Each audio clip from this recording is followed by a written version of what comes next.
Alright,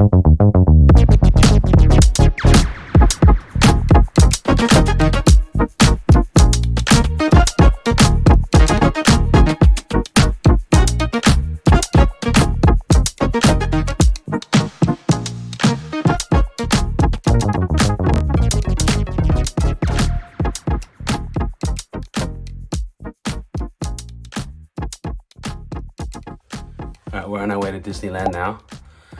We have to leave in a couple minutes. Should be good. And stressful and tiring. Let's go. Bye. If you are in Tokyo and wanting to visit Disneyland, check first whether your accommodation or Airbnb has a service to drop you off and pick you up. Ours fortunately did. And on the way to Disneyland, we were actually able to get a really clear view of Mount Fuji, which was really cool.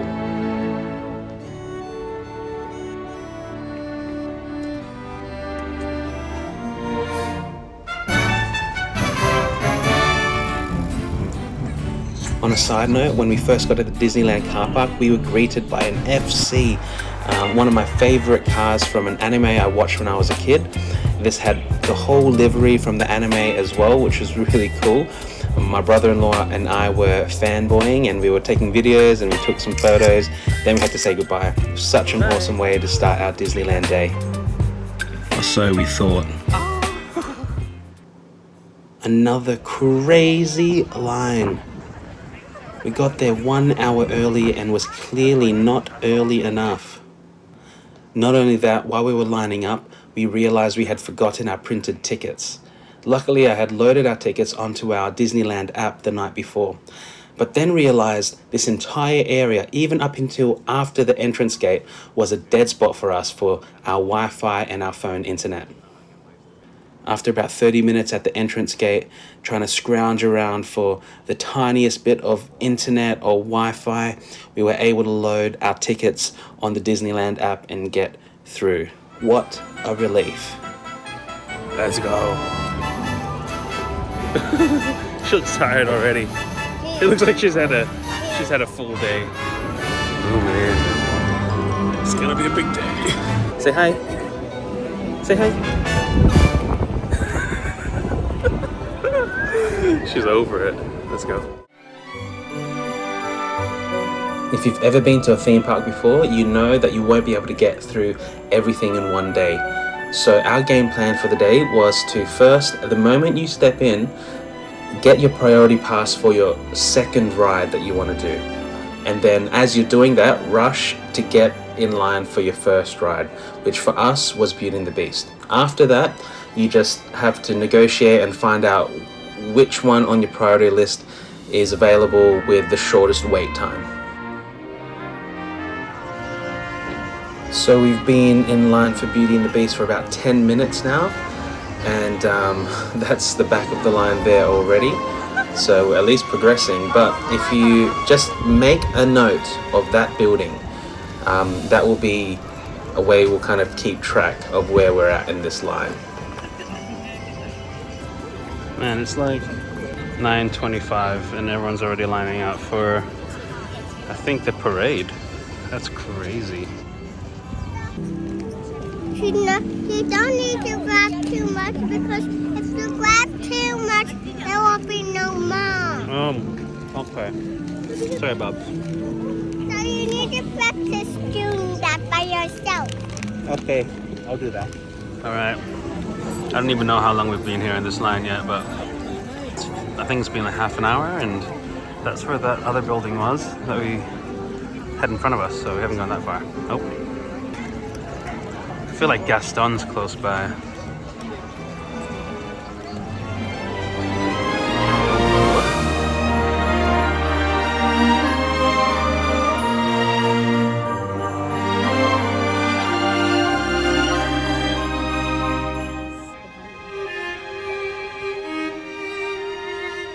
We found each other. Yes. In the line. Just give us an update, Esteberis. Oh, good. Nice. Easy update. So I was lined up for popcorn, and then Lala ran away, so I had to go chase after her. So we lost our place in line. And then I was like, oh, she needs a toy. So then I walked around, got her a toy. Fancy bubble machine. I wasn't freaking out at all that she'd be too late. Not one bit. And I got in line right at a good time. Okay. Jeremy's still not with us, so we're waiting for him. Should be here soon. Look at the face. But not it's up her nose. Oh, I'm sorry, Lala. Okay, I'll give you some Disney tips while we travel around. Tip number 1, take a photo of your tickets because the internet will not work. Or bring the printed tickets that you already prepared. Maybe organize yourself the day before. Okay, tip number 2, bring lots of food. Okay, that's all for now. I'll give you some more later. Alright, so this pram will not fit. Arigato. Okay, so this baby cart won't fit in with the castle area, so there's this big pram parking area, and this is where I'm going to leave it. I need to remember that. Okay, we don't have anything special in there. That we should be good. Alright, let's go find them. Back. Run. Just a side note though, if you do bring a pram and you put them in one of those areas, they actually do have workers who move the prams around because a few rides share that spot. So you may find that your pram has been moved somewhere else. So no one's stolen it. You'll just have to look around that area to find where they've placed it.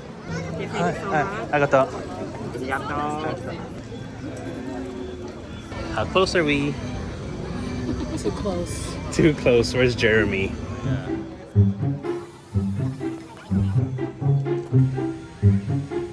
No face.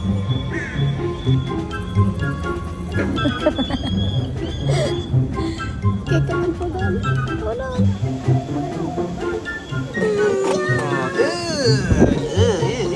Stinky feet. Was that your favorite ride in all of Disneyland?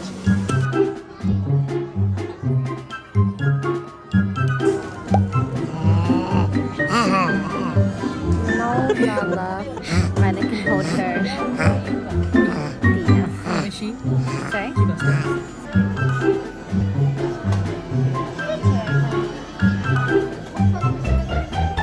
Look at this. They're rubbing it in our face. We've been standing up for like an hour and they leave a bench seat there that you can't sit on. And look, here's another one. And look, here's another one. Oh. I don't want to spoil the ride or the areas where you wait in line because there's a lot of cool little details in there for you, but I will show you probably the most iconic part of the ride, which is when the beast turns into the prince. I don't actually consider this a spoiler because watching it on a screen does it no justice. This is quite an amazing effect.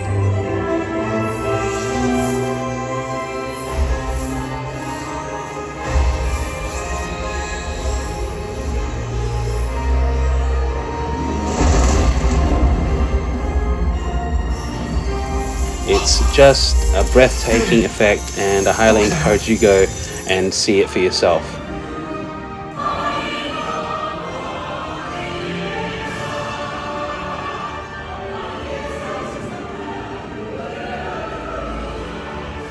Another really interesting thing is on this ride, if you look on the ground, the cups that you're riding on, they're not on tracks. The actual cups, I would assume they're kind of working like those RoboVacs, and they've just kind of marked out all the areas you can go, and it's just running on some kind of programming. So it's an actual like vehicle that you're riding on that's following a predetermined path that they've already programmed, and that's just really cool.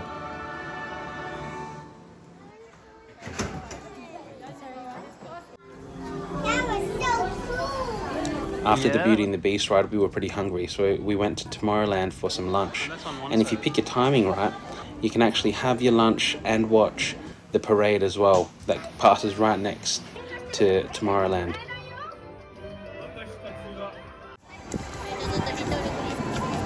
Alright, we are in, what is this? Buzz Lightyear Astro Blaster. The line seems a lot better.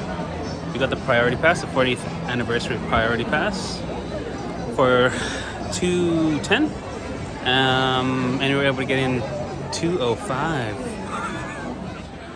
This ride was number 2 on our list because it's probably the most family-friendly one where literally all of us can go on and you can enjoy it.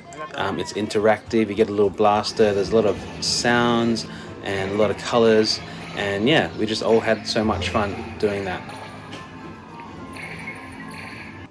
That was way too fun to film. Don't want to brag or anything as well, but I think I'm a little bit better than Rylan on this game. What is that? It's like a key. It's a base. For what? It's a base for... I have no idea. Wait, what is that? Huh? What? You buy all the bits. Of course. What other way can you squeeze more money out of it? By separating each bit and making you pay for each one. So it's not complete. 1, 2. You've got to hand it to Disney. They know how to design toys.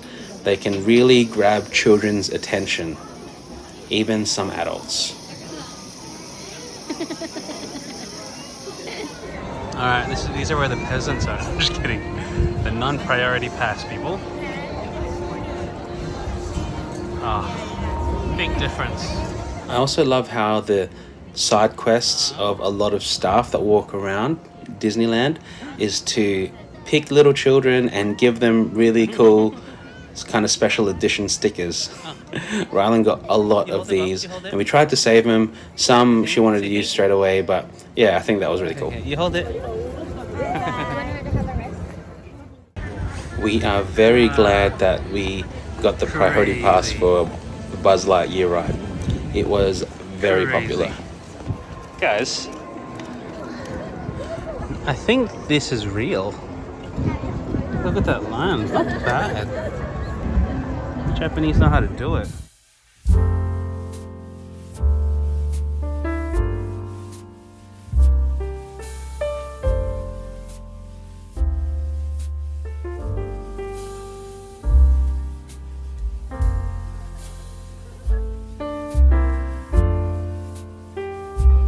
I've never been a carousel guy myself, but since becoming a dad, I'm now a carousel guy.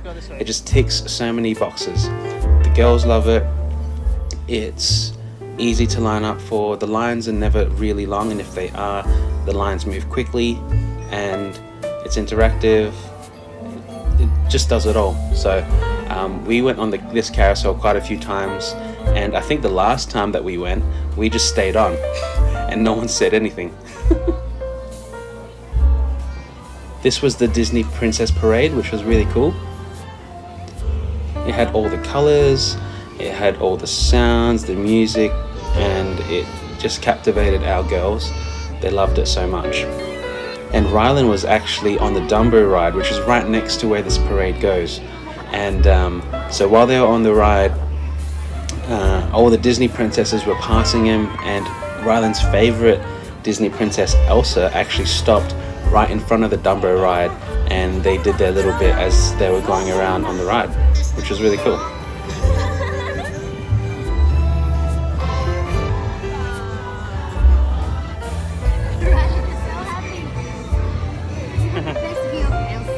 Yeah, nice. He's so happy. Rylan, do you like the carousel? Are we going on it again? Is that a big kid too? No. Oh, I don't have hair like you. Where's Dada's seatbelt? Oh no, you're gonna have to hold me so I don't fall off. Thanks, Bubs. I'm not gonna fall off anymore.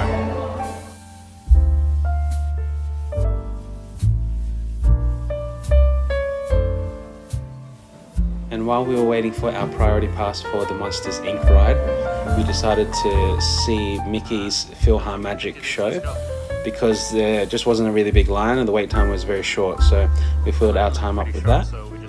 And that was really good. Felt a little bit dated, but Rylan obviously didn't really care.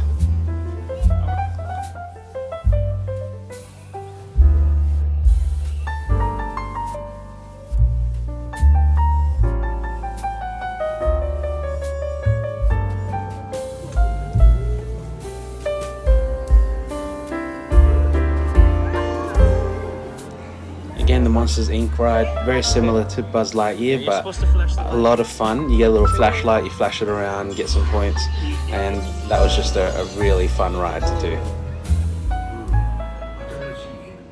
Disneyland's Electric Parade is probably one of the best parades you'll ever watch. I'm not really a parades person, but this was just so cool. The lights, the design, the choreography, the music, all of it was just amazing. The girls couldn't keep their eyes off of each float that went by.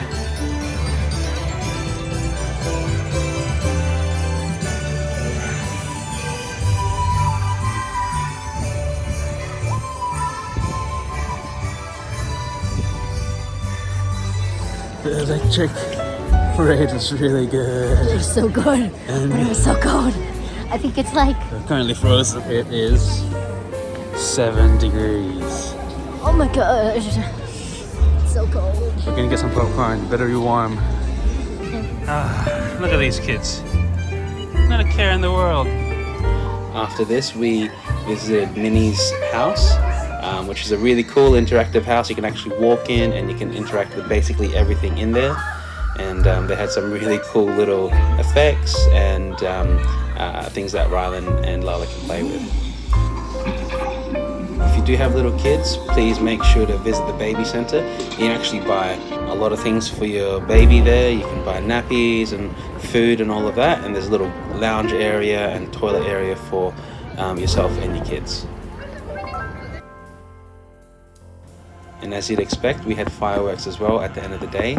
And that was a really nice way to finish off the night. I feel like crying. Why? It's such a nice experience. Yeah. To be with all of us. Yeah, it is. Did you like that, Rylan? After the fireworks, we met up again with my sister and brother-in-law, and then we made our way back to our accommodation. We got picked up, which was really convenient, and we had a nice drive back with some views of Tokyo Skytree. Man, we got dropped off at 7-Eleven, and I didn't want the girls to stay and wait for me to get our stuff for tomorrow, like our food and snacks and things. So I told them they can all go back to the house, and I'll get the stuff and I'll walk back. And then I realized only after I finished paying that my phone was dead.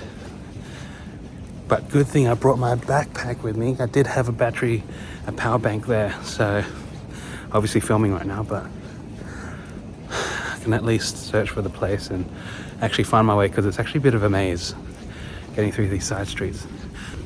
Okay, let's go. Let's see if we can find it. Let's see if we can find our way home. Ooh, what's this?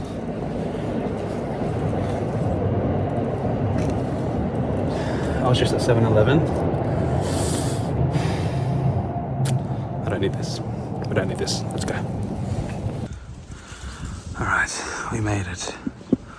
I don't know the code for the lock. All right. I think I tried to open it. It didn't feel like it was open. And then I turned this thing, and then I think I heard a lock. So it's now definitely not open. Typical.